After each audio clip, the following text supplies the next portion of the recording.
Hi there, I'm Fritz-Streets And I am Bubsy Streets. and today you can catch us live on Day by Day with Rabya on Radio Cardiff. 98.7 FM, no less. Tune in.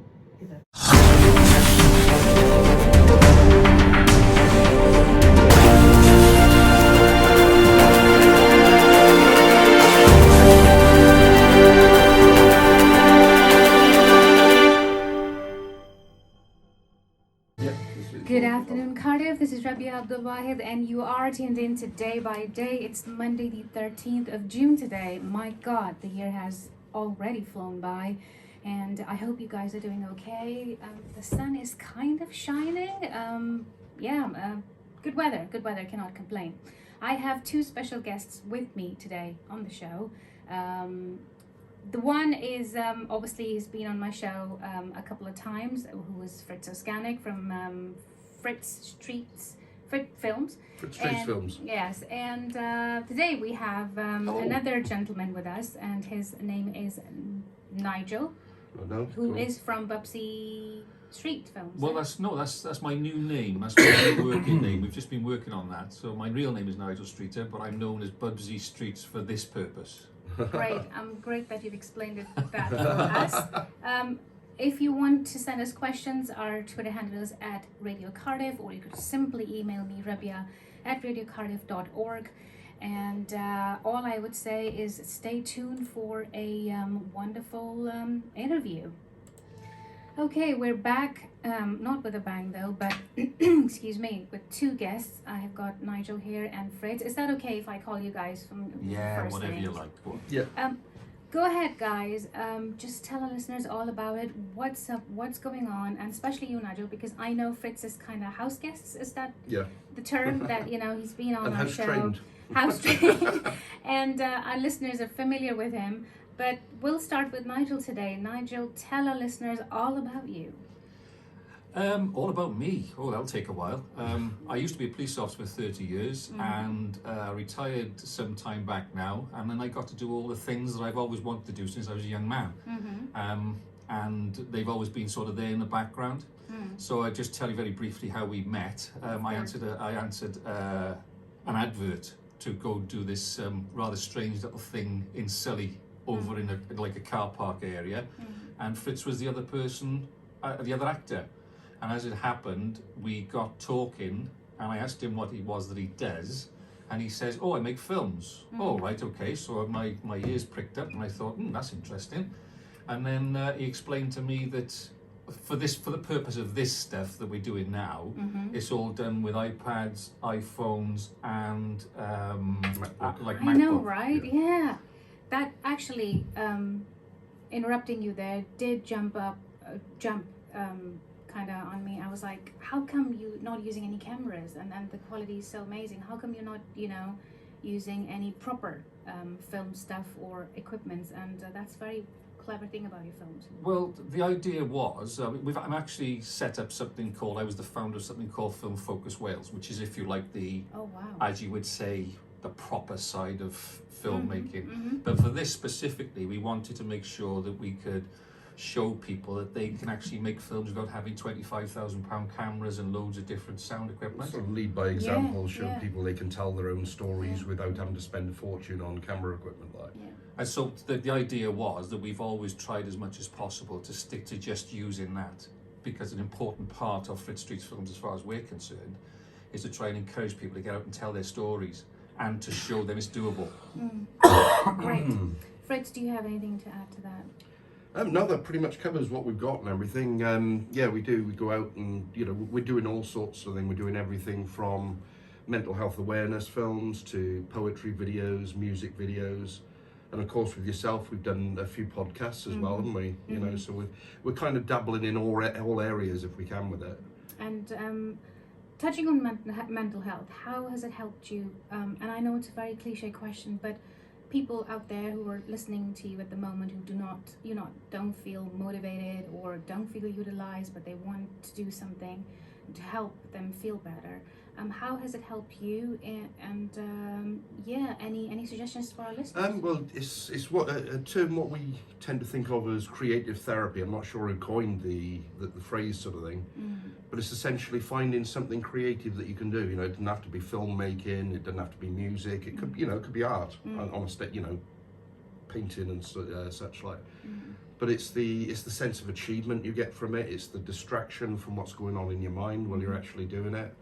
And then there's also the pride aspect when it is done, and you can look back on it and think that is actually really good. Like, you know, so there's all those little things, and it does help bring your mental health up, sort of thing. And we do try to, you know, encourage people to get on board and do a bit of that themselves, sort of thing. We've even included, and we many sort of service users to get involved in our projects as well, sort of thing, so that, you know, they can see how easy it is to do and how good it is to get started. Like, what subjects do you usually go for?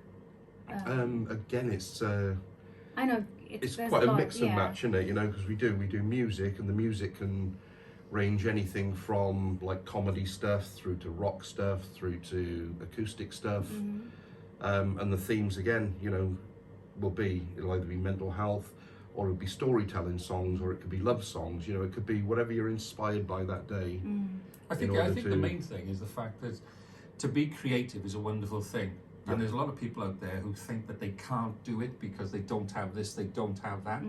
And to be honest, that's, in certain circumstances, that's true. But in a lot of other circumstances, we're trying to convince people, and we're fairly successful at doing it, the fact that if they've got what is normally fairly sort of ordinary type gear, they can actually tell stories, they can have their say. Because you get like, you'll get a certain thing which is important to a person, to a community, to a particular group or something like that, right? And then those people, it's almost like they shy away from it because it's supposedly this big thing that you see on the cinema screen. Well, it's not that at all, because this is not the film industry. This is like community filmmaking.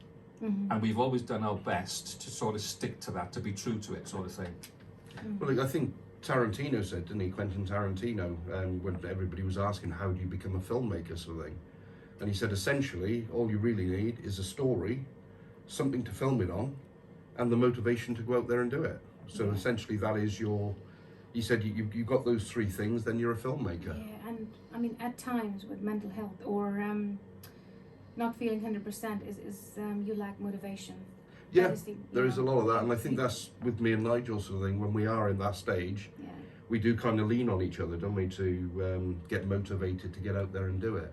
I'm quite interested in, I know it's been your past being a police officer, but something that you still remember, anything that happened to you, whether it was comical or whether it was serious or whether it was a lesson that you've learned or something you said, oh my God, I'll never forget that ever in my entire life.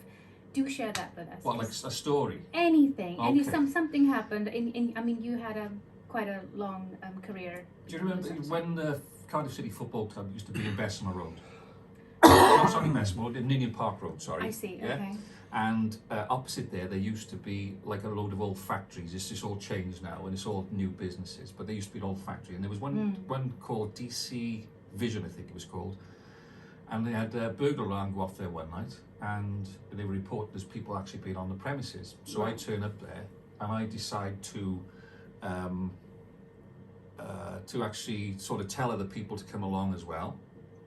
But I decide I'm going to go over the gate. And as I get halfway over the gate, I get impaled through the crotch of my trousers on top of this gate. And then, which is bad enough, but then I could see them sort of, well, I won't say, it's on the radio, it's live, so they were making certain hand gestures towards me as they run away across what was Leckwith Common. Okay. Like one finger salute type thing. Well, that's that sort of thing, yeah. And then, that was bad enough in itself, but then one of my colleagues turned up and I found the gate was open.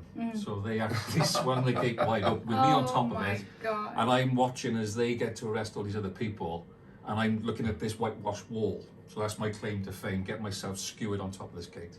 Oh boy. That was open. That was open all the time. Yeah. It's like movies, actually. You know, that's what you see in the movies. So it's all real. Great. And anything else? Just that. And it's something emotional that I know that. I mean, thanks for sharing that. It was a bit. uplifting in a funny way, but something emotional happened that stayed with you. Oh, I mean, there's loads and loads of stuff like that, because as a police officer, you're dealing with people, you're dealing So with their much. lives. Yeah. And you get to meet some of the worst people in society, you get to meet some of the most lovely people in society. And it's difficult on occasions that you actually sort of switch off from being yourself, that you actually have the ability. And I think this is what the main thing you have to learn is how you flick that switch. Because on a number of occasions you'll go to something which is, I'm not going to give any details because there's no need, but you'll go to something which is quite difficult, and then you are sort of like are very functional when you do it, but then you sort of go afterwards and you come and you think, oh, wasn't that terrible, wasn't that an awful thing? But on the other hand, you do something small for somebody and it makes their day. Wow.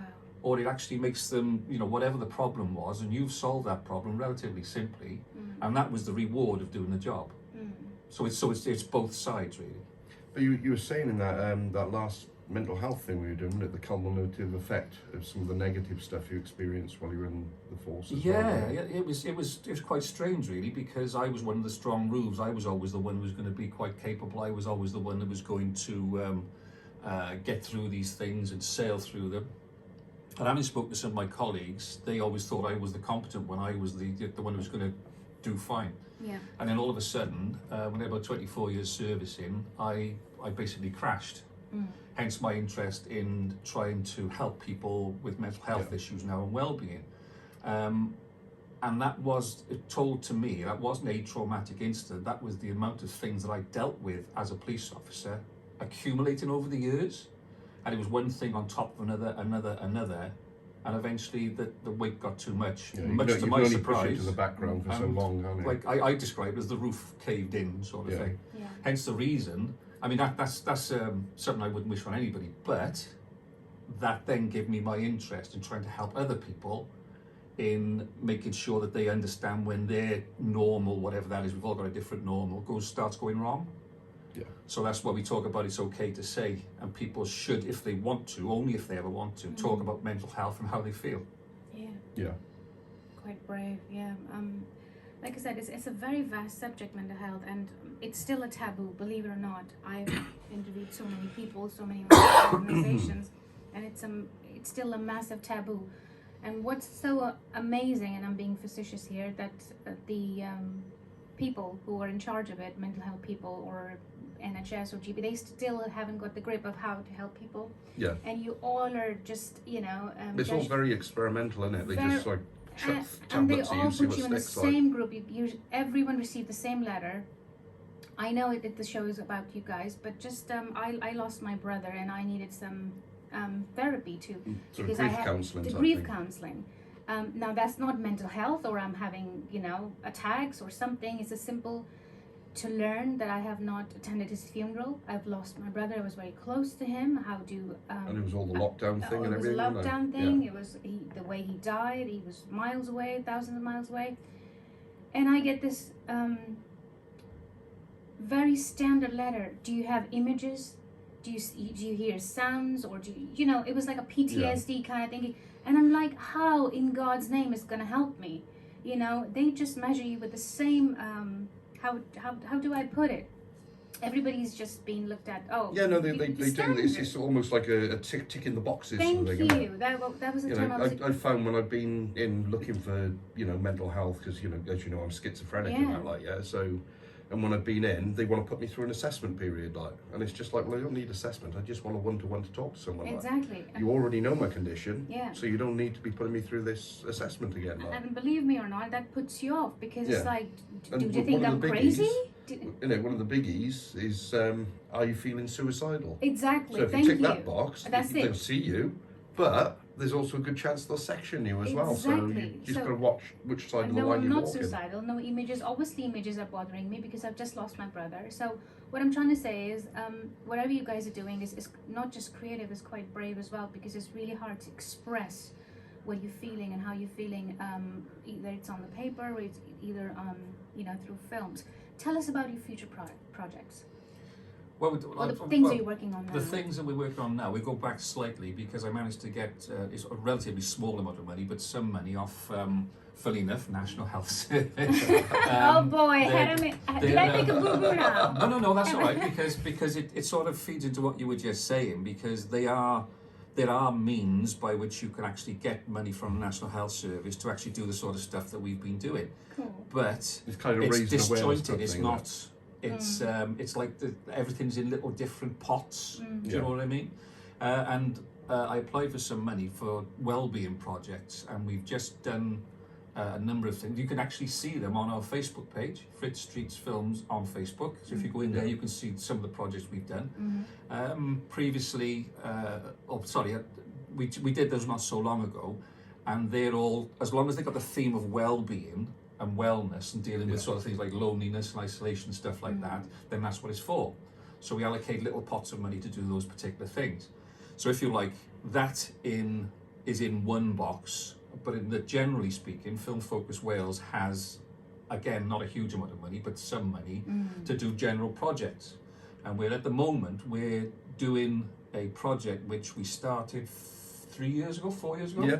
Wow. And it sort of disappeared. Because lockdown and everything, Yeah, it kind of got yeah. put on the back burner. So we just we sort of haven't we? what's it re-enlivened that one or something if that's Yeah. a word. Well, if that's a word or not. revisited it and rebooting it because we've got to shoot new scenes for it. Like, So that's we won't give too much away on that, but it's an interesting story about interaction between different characters and things maybe not being as they seem. Just say that. Interesting. Tell us about Film Focus Wales because you said you kind of helped them. Yeah. help found it, didn't we? Founding and everything. Um, Where is it at the moment? And if our listeners want to approach them, Yeah. how they go about it? Well, it was set up originally as something to allow people from different groups or as individuals to actually have a means of meeting other people to get their act together in relation to telling stories and making films. Any sort of visual image, really, because I mean, recently we've done our first animation, which was interesting. But any way that you want to put that story across, that's what Film Focus Wales was originally for. It's for slightly negative reasons, it's morphed now into something which is just a means of connecting those people together. I won't go into why or what's changed, but I realised that the previous model wasn't working. But the new model now is basically in relation to if you wanted to do something, I don't do it for you, I don't sort it out for you, but I give you the support or the encouragement or put you in touch with the people who might be able to do it with you. Or Okay. or possible financial help as well. Yeah, but again, these are only small pots of money. Yeah. But sometimes I say, well, somebody might want to feed people, they might want to pay for their petrol or diesel, Or they might need But- props or or bits and pieces like that. But people shouldn't be out of pocket No. because none of us get paid for doing this. I do it just because it's like almost like my obsession since I retired, sort of thing. yeah. But the idea is that we give some people a bit of money so that they don't, they can feed their people when they meet up or when they're on set or whatever. Marvelous. And I'm sure our listeners have heard you. If they need any help, if they want to be creative, but obviously need funds or props or Yeah. even petrol money, the organization is there. Anything else you would want our listeners to know about you, Nigel? Not really, no. I'm fairly ordinary. I mean, I do this because I've got a passion to do it, and it can be a bit of what's the polite word I can use? It can be a bit of a nuisance on occasions. Yeah. But most of the time, when you can actually enable somebody to do something, and I don't make all the decisions because we've actually got a proper board of management, and then I go to them. Fritz is actually on the board of management, and if there are any financial things like that, I consult them so they can say no if they want to, and say, well, no, it's not an appropriate project, not because of anything else other than the fact that there's a limited amount of money. If we had thousands of pounds we could give to every project, it'd be wonderful. Yeah. But that just doesn't exist. That's not a reality sort of thing, Yeah. And my own personal thing to say now, I would say, we do the thing about it's okay to say, and if anybody's actually feeling as though they're normal, and again I emphasize everybody's normal is different. Yes, exactly. Nobody has the same normal, everyone has a different life. No. If their normal doesn't feel quite right, No. if they're happy to do it, please seek advice from medical practitioners, from friends, from organisations, charities and stuff like that, because this is just like the first small step on that longer journey. Mm-hmm. But you can't have that journey unless you take that first step. And it's important for them to know that they're not alone. Yeah, very Exactly. much so. Yeah, there is Exactly. help out there. You know, we were Yeah. talking earlier on about some of the issues regarding the National Health Service. Yes. Yeah. But there are organisations within the NHS and outside the NHS Yeah. which are there specifically for providing help for people so they don't go into that chaos, what I call the road to chaos. That is very useful information. Would you like to repeat that or mention some names if you know any organizations amongst Off the top of my NHS? head, no, you've sort of sprung that on me now. I mean, That's okay. there That's are okay. a number of I just- things. yeah. There are a number of things out there, but the main thing is that Do we Google it? The good old yeah, Google? you can do. I mean, there's lots of organisations that are actually there for mental health. I mean, you've got Mind Cymru and you've got different organisations, if you like, where well-being and mental health come about because of, as like a side product of what they do. Yeah. A lot of people, as they get older, they start having sort of issues that they didn't have when they were younger. So you've got organisations like Like mine, Kavam. what's the other oh, I can't. Cava, C-A-V-A-H, I think. Karma, Yeah, Karma, that was Karma, what I was Karma, about, Kavam. Kavana, Karma Kavana. Yeah, it's something like the that. Cardiff and Vale mental health something or other, Yeah, isn't it? C-A-V-A-H. Funny Yeah. enough, Cavam, something something like that. Yeah. Anyway, but there's a number of people, if you just put in there, people dealing with well-being or mental health in Cardiff and the Vale, there's quite a few things that will come up on there Yeah. anyway. But the main thing is, it's not so much the details in relation to that, it's the fact that if you feel that you're ready to do it, then please take that step. Because like I say, it sounds a bit of a cliche, I know, but you can't start that journey unless you take that first step. Yeah, and we found that as well. You know, with a few people, they're keen, they're ready to go, but they haven't got the confidence to embark on it. Sort of thing. So you know, it's just boosting them some up. hesitation, but there's confidence, or And, well, it's something doubt, isn't it? stopping Self-doubt is, self-doubt, something stopping them. Some sort of trauma could be stopping them. You know, it triggers. Yeah, I mean, Sometimes we you- all you know about just got to triggers. grab the bull by the horn and do it. And amazing. you'll either love it or you regret it. You see.